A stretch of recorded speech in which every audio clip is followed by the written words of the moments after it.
Hello, everyone. Welcome. I see there are lots of you joining in this moment. Welcome. Thank you for being with us today.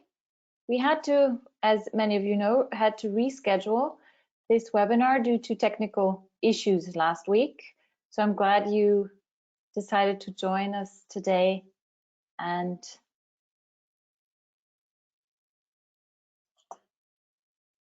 oops, sorry, wait, yeah, okay, good. I'm doing the technical stuff on the side, so bear with me if I'm clicking around. I guess we just got started. Hello again, welcome to this webinar. It's our 4th webinar this year.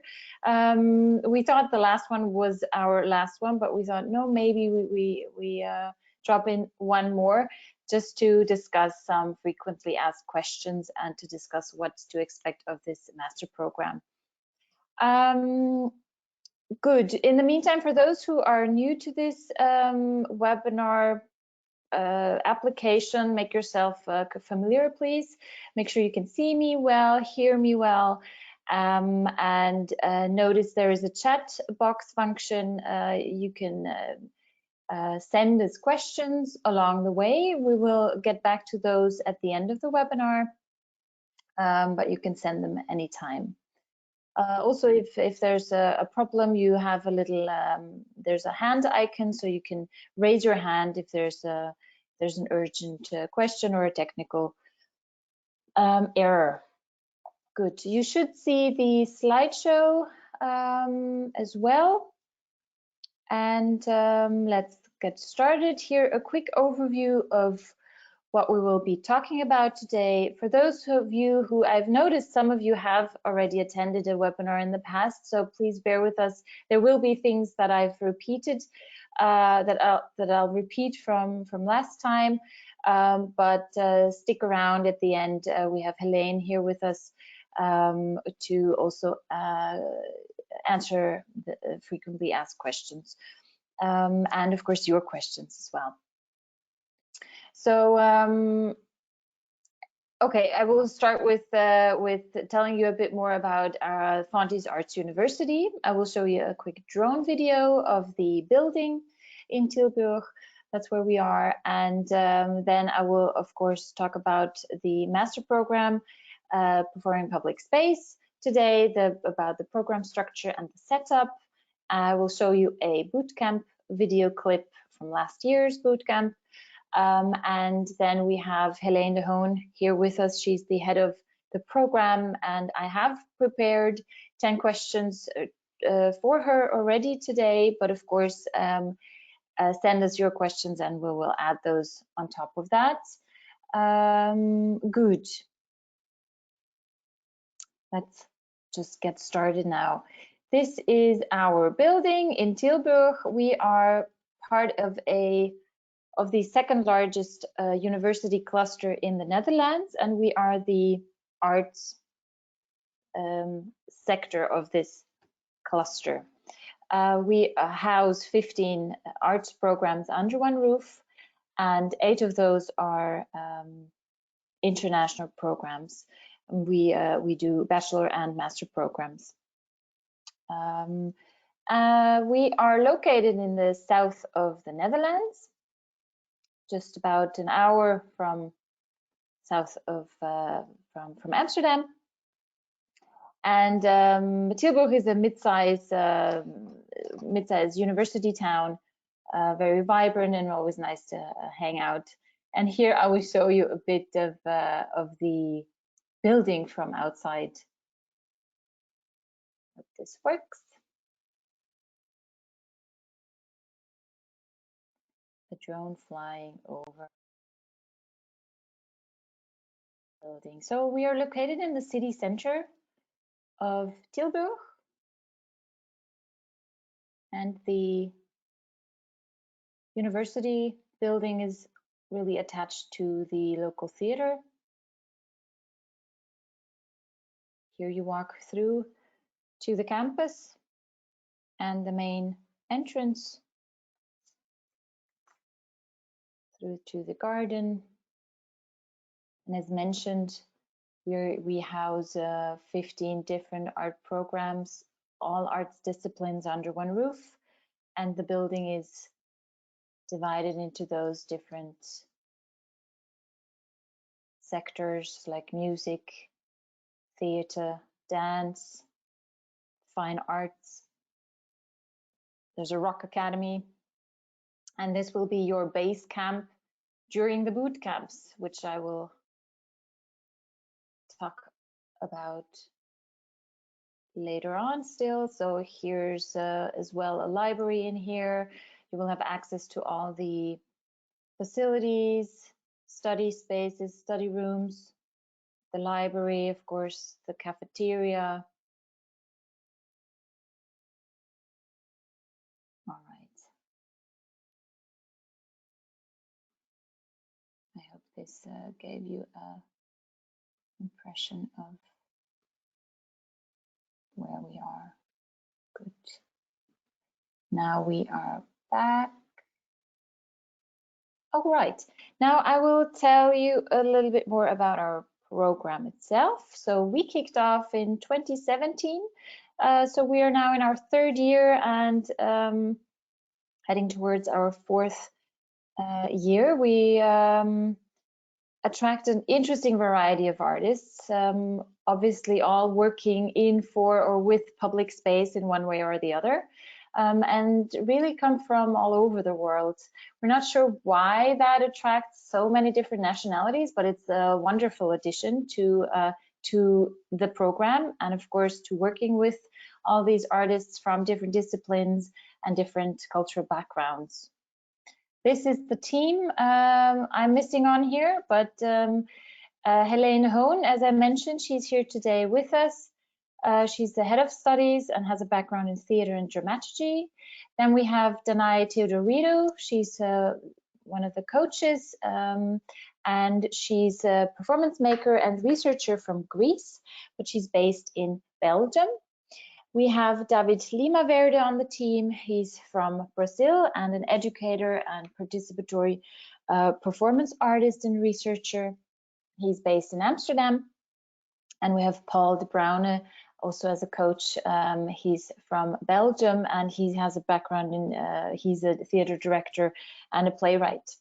So this team really combines a quite large variety of expertise from different arts disciplines, and all of them have a focus on more or less on working in public space. So this is the basic structure of this program. We are a one-year program, full-time. International, of course, and multidisciplinary. That means we accept applications from artists from different disciplines or even related to the arts. And we are a blended learning program. This is important to mention.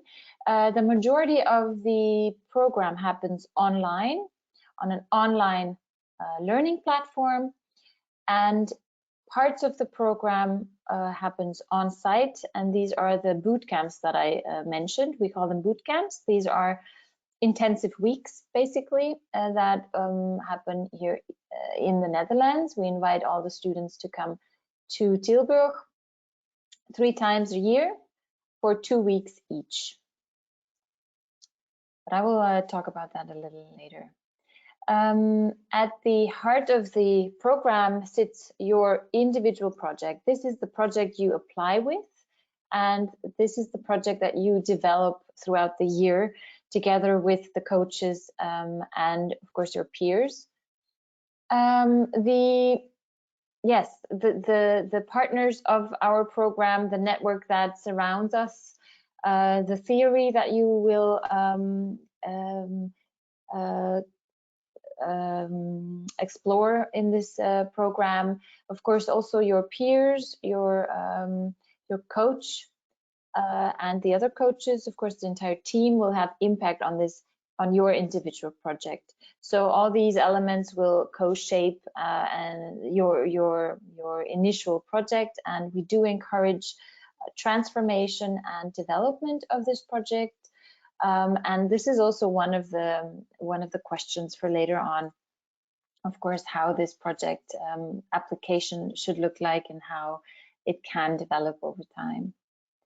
This is the online, this is just a glimpse at the online environment that we're using. We're using Project Campus. This is an interactive environment where you will receive a personal login.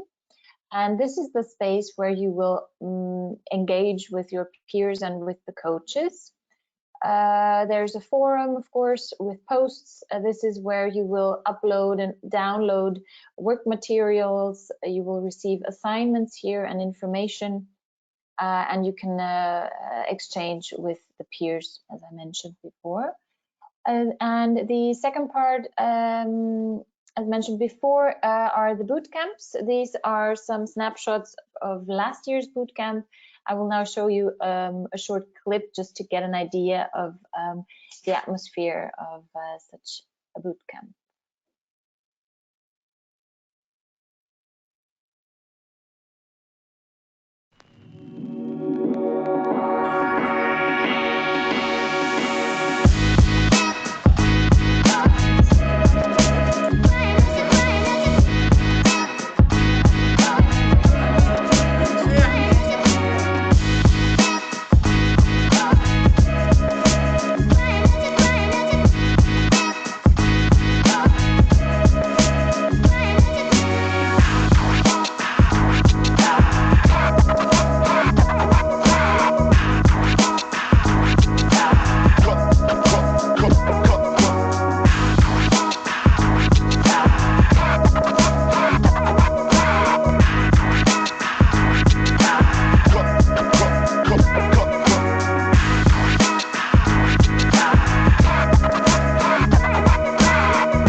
All right.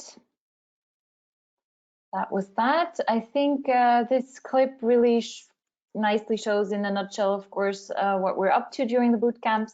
It's always a magical time where the group comes together, especially the first one, where everyone comes together for the first time and exploring the surroundings, meeting each other, exchanging, and of course, this is the time where also you switch modes really from working individually to working or to becoming a part of a group and working on group projects or group assignments, collaborating in workshops, in lectures.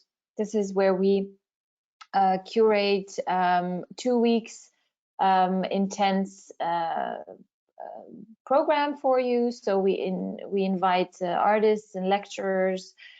We do field trips and also, of course, organize peer-to-peer activities, because there's a lot of expertise and interesting knowledge within the group. So we think this is important also to take the opportunity to find space to exchange here. Good. Okay, now just some facts. The application deadlines are around just because the application deadlines are around the corner. Here, the few steps you would need to take if you decide to apply. First step would be to register for application, just so we have your details. This happens on studiolink.nl. You can find this link, of course, on our website as well under how to apply.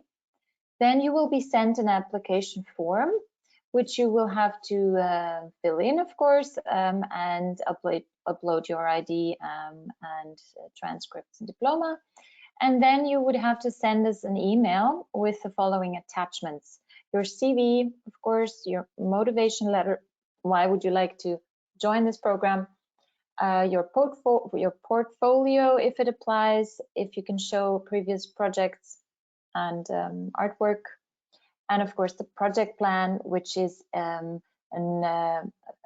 introduction to the project you would like to develop during this master program. A bachelor degree or diploma are required, ideally in the arts or in a related field. I do have to add that we do get applications from people with different backgrounds, for example, law or philosophy. And these applications are possible, and we do accept if these applicants can prove that they have enough experience in working in the cultural field, in this particular field. So the important deadlines that are coming up, May 1st is around the corner for non-EU nationalities who would like to apply. And for EU nationalities, the deadline is May 31st. By these dates, before these dates, you should make sure to send us the materials that I just described.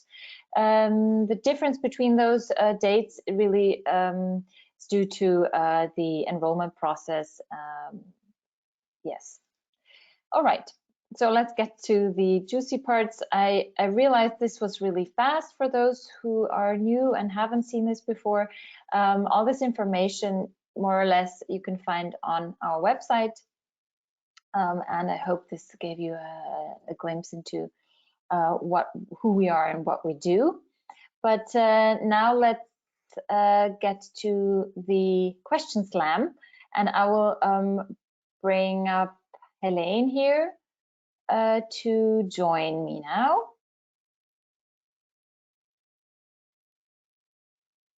And in the meantime, if you can think of any questions, send them our way. Hi, Helene. Thank you so much for joining us today. You're welcome. It was very nice to see the university building again in the video. True. It's been some time since we were there. Of course. Yes, of course. That's true. Good. Shall we? I see there are, yes, there is. Okay, Georgina has 2 questions. Shall we start with those before we go into the frequently asked questions? Go ahead. So the first question is, what is the situation with the UK both this year and if I were to wait and to apply next year? That's a good question. Yeah, it's a tricky one. I think that's something to check with student administration, because I guess it's a question in terms of student fees and whether the EU or non-EU fee applies. I think at this moment still the EU fee applies, but depending on the developments in the next year, it is possible that then the non-EU fee will apply. Of course, because our program is a 1-year program, if the circumstances change whilst you're already in the program, I think that doesn't influence your fee if you're already enrolled. But because it's quite a technical question, to be sure, I would double check this with student administration of our university. And if you would like to do that, Georgina, I'd be happy to share the contact information with you. You can also find that on our website, of course, or you just shoot me an email and I can ask for you. Vittorio, sorry, thanks for this webinar. I write here my first question. Due to the coronavirus, I will graduate in July and I will have my bachelor degree only then. Can I apply to PPS anyway and send you my bachelor later? Yes, I think that shouldn't be a problem. Of course, normally, again, it's a student administration question. Normally, diploma checks happen earlier, but of course, if you don't have the diploma yet, but are expected to graduate before you will start the program, I don't think that should be a problem. Yes, I agree. Another question. I only found this course late and think I would need to apply to my old uni to get my documentation. Can I apply without formal documentation and provide this at a later date? if it takes a long time to get the documentation. Yes, I think this is a common problem now because of the quarantine circumstances in many countries. Not everybody has access to their university, not everybody has access to their respective student administrations. So we are taking into account these delays that are unfortunately now happening everywhere. Georgina says, thank you, you were welcome. Next question by Anjali. Hi, what components need to be covered in the project plan? That's a very good question. Also one that we receive a lot. Yeah, I'm sure that was on your list as well, Ulla, that question. What needs to be in your project plan? I mean, there's no format of a project plan provided on our website because we want to give you as much artistic freedom as possible in writing this type of plan. We have students from all sorts of disciplines and backgrounds, so we don't want to be too restrictive as to how this plan needs to be written. But what we expect from a project plan is a clear, actionable idea that you can execute in the duration of a master program. And it should, of course, relate to public space, whether you are working in or with or in relation to topics considering public space. And already some research questions should be part of the project plan as well.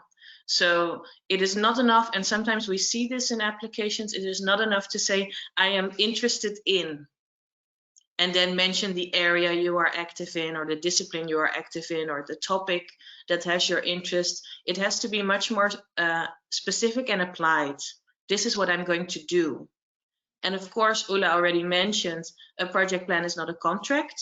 So it is possible to adapt your plan as we are working on it through the course of the academic year, but we want you to be as specific as possible.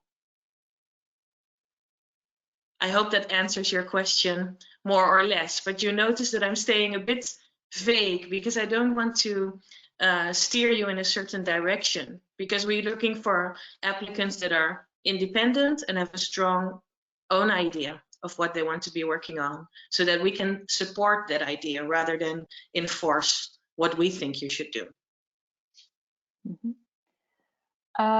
Good. The next question then would be by Georgina. How many hours per week does the distance learning course take up, and can we work alongside? This is also a question we get a lot. It is a full-time program, and I think this is underestimated by some of our students. And with full-time, we mean more or less 40 hours per week, depending a bit on your speed of working. And from these 40 hours, we think it's 50-50 theoretical reading and writing, and 50% practical. What some students do is they use their existing artistic practice. For example, I have a theater group that I'm working with. They use their existing practice as artistic research material. So then it becomes quite easy or more manageable to combine your work and your research for the master program. We do not recommend having a totally different job and adding the master program on top of that. I'm not saying it's impossible, but it is quite demanding. Thank you. And another question, how is it, or the program examined or graded? Oh, that's a good question. We don't get that question often, but I'm happy that someone is asking it. We have 3 periods in an academic year, and each period is assessed by a portfolio assessment. So for the duration of the period, you're collecting your writings, your research plans and conclusions into a portfolio, and 3 times per year you are asked to present your work in progress, to make a self-evaluation of that period, and you're assessed on those presentations. What is tricky about assessment in our program is because we work with such a range of topics and disciplines, it is impossible to compare the work and say, this is a great project and this is a weaker project. It's impossible. So we're looking for the individual competences of students and how they develop those individual competences, namely artistic research, reflection, entrepreneurship, performing skills. And I think we will talk a bit more about what we mean with performing later on in this conversation. And those competences combined, I'm not sure if they are on our website as well, Ulla, our end qualifications, but those competences combined are individually assessed 3 times per year. And of course, then you get a score and you get a feedback, and then you know how to continue. Mm-hmm. The next question would be, how many students will be accepted? We have a group size between 10 to 15 students possible. Of course, I can say nothing now about how many will we accept. I don't know, but that's a bit the range you can expect. Yes, and also maybe interesting to mention that, of course, the mix of artists that we accept really creates very individual dynamics every year, and also that and that also influences the program itself in a way, because we also try to adapt the program partially to the interests and the needs of those individual groups every year. I'm checking if there's another. Yes, there's another question by Moawaya. Sorry if that's pronounced terribly, but I'm an international student doing a master's in Germany, but I took 1 year off. Will the deadline of the EU deadline apply to me? I don't have a computer access now. I can send my motivation letter and portfolio by email. Would that be enough for a first step?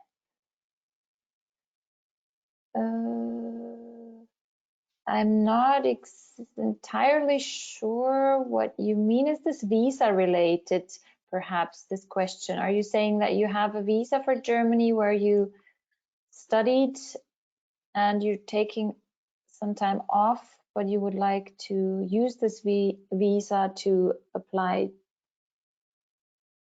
to this program? Maybe you can elaborate on that. In the meantime, one of the questions that I still have on my list and we didn't touch upon was how are the coaches assigned? This question we get a lot. I introduced the coaches briefly. What I didn't mention is that you will be assigned one coach. So there's a one-on-one coaching happening. You will be guided by one main coach throughout the year. But how are these assigned to the individual students? I think it's important to add that in every application interview, we ask the applicant what kind of coaching they think they want or need. And that is not a matter of choosing, I want to work with this person, but thinking about what kind of processes do I need help with?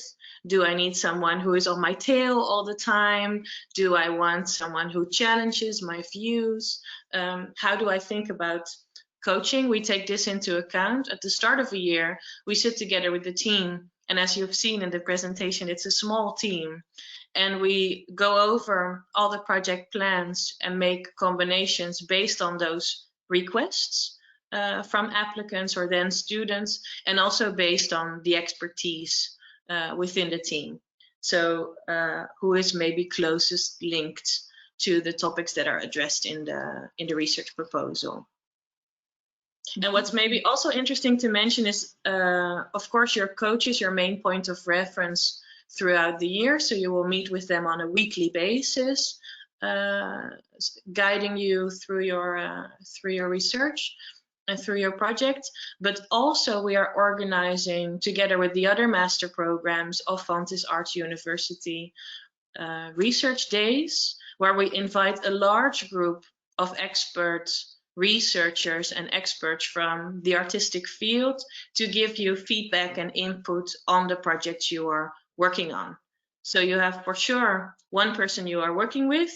You're also working with the other teachers from the PPS team, maybe more during boot camps than the rest of the year. And we are bringing in a big group of experts 5 times a year, where 3 are part of our program and 2 are optional, I think, to give you a lot of input on your work. Mm-hmm. I hope that answered this. Yeah, that answered this question nicely. I think there's no more questions coming in from the attendees. Let's squeeze in 2 more questions maybe, and then wrap it up, unless there's more from your end. So, of course, the current health crisis asks for, reflection, and let's say let's hope that that COVID-19 will leave us soon. But are there any will this health crisis impact the program in any way, directly now or in the future? Well, now obviously it does. As our university, like all of us, is following our National Health Organization and our government policy, which means that the university is closed. It has been now, I think, for 6 weeks, but it might be 7. I guess everybody shares this experience that the days and the weeks are starting to blend into a whole. Normally, we would have had our 3rd boot camp 2 weeks from now in Tilburg, which will not happen because the university will still be closed, and we're transposing our program to an online program, although we're still hopeful that at a later stage we will be able to organize a meeting and do the physical co-creation together. For the next year, I mean, we cannot predict the future. I don't know what education will look like then. We are asked by the university to make a plan taking into consideration 1.5 meter distance in our education and in the activities we plan. I think that's relatively easy for our program because we are working with small groups. Some other programs in the university have sometimes groups of 25 students in a studio space. It's a bit more complicated, but we have the advantage that already we are a blended learning program, so we are experienced in working on distance. Of course, the matter of public space and its accessibility is a concern. It is a big concern now, and it's difficult to predict what will happen in the coming months. Our students are, and it might be interesting to follow either our website or our Facebook page. Our students are working on making an overview or making a booklet of artistic strategies working in public space as it is now. So as a program, we're also reacting to circumstances as they are and seeing, of course, how they directly impact the existing work of the students, but also how we as an artistic community can formulate a response to what is happening to public space and what is happening to society right now. Mm-hmm. Good. Then in the meantime, Moiwa sent another question. Or yes, so she would like to apply to the program, but there's no way that she will catch the non-EU deadline. She's apparently on a farm harvesting as part of her artistic research work. So I would suggest, very interesting, but I would suggest I contact you directly to discuss your situation at the moment and see what is possible for you. I think it is important to start the application, if you're sure you want to sign up for a program, to start the application process as soon as possible. So to already start, as Ulla mentioned before, the study link procedure, because then you are on a list somewhere of our student administration. If you don't show up in the systems until a month from now and you are a non-EU applicant, that's impossible to make arrangements at that time. So I would start just that your name is showing up on some type of list and get in contact with Ulla to see what specifically is needed in your case. Yes, that's good. That was step 1 I showed you before. That's the registration for application. Definitely, that would be. And then you don't have to have your plans ready yet. That's really the administrative part of the application, your name and your nationality and those type of documents. Yes, that's hopefully more where we can be in touch, reach out to us, and we can take it from there. Very good. So Georgina has a question. Outside of COVID, what are the associated costs with the boot camps? Outside of COVID? I don't understand. I'm not quite sure what she means by that. Probably if the boot camps happen on site, what the associated costs. Yeah.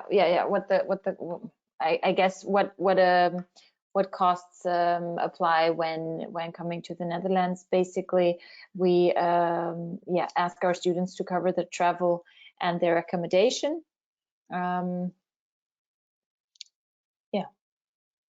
Yes, that's it, travel and accommodation. And in the last year, we've experimented with making arrangements for a sort of residency stay. Not all of our students were interested to stay in this way in Tilburg because they wanted to have a private space.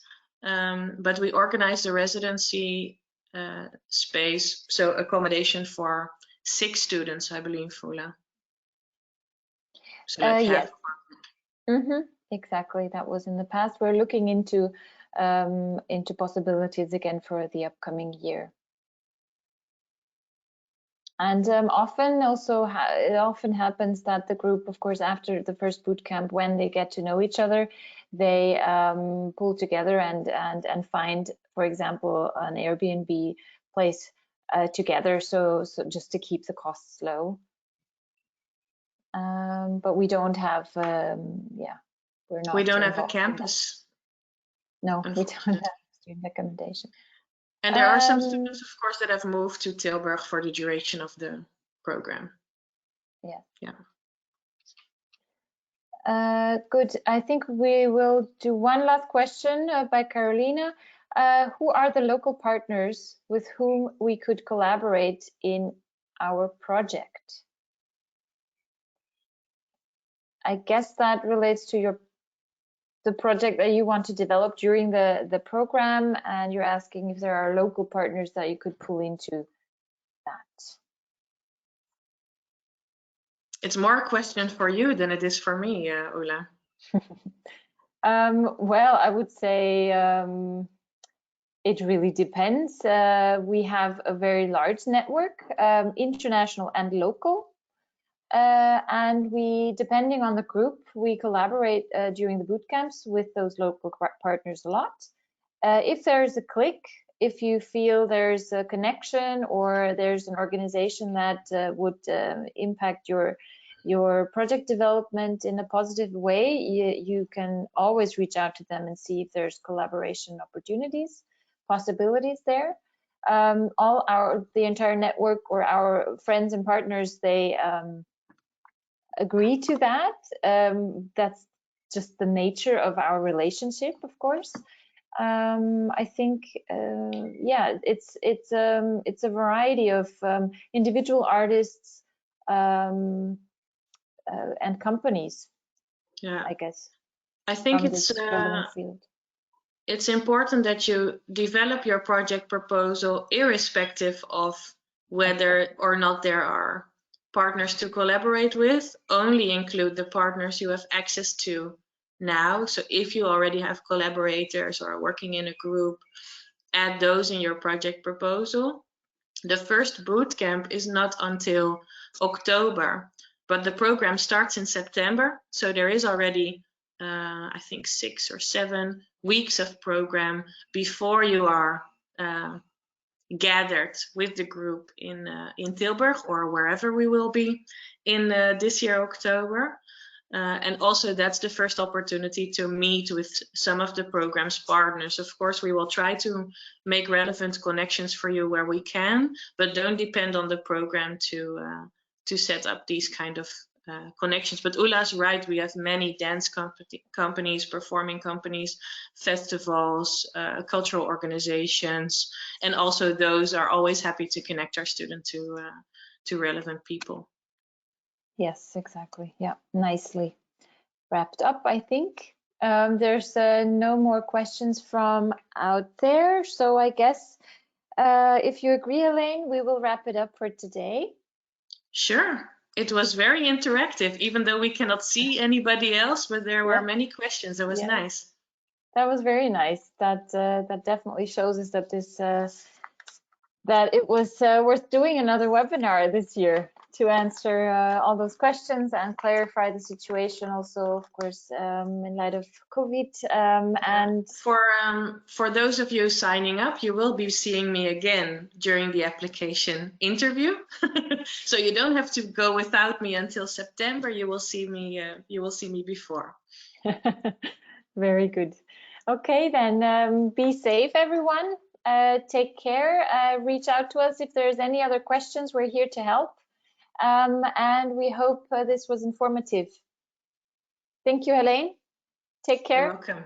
Bye-bye.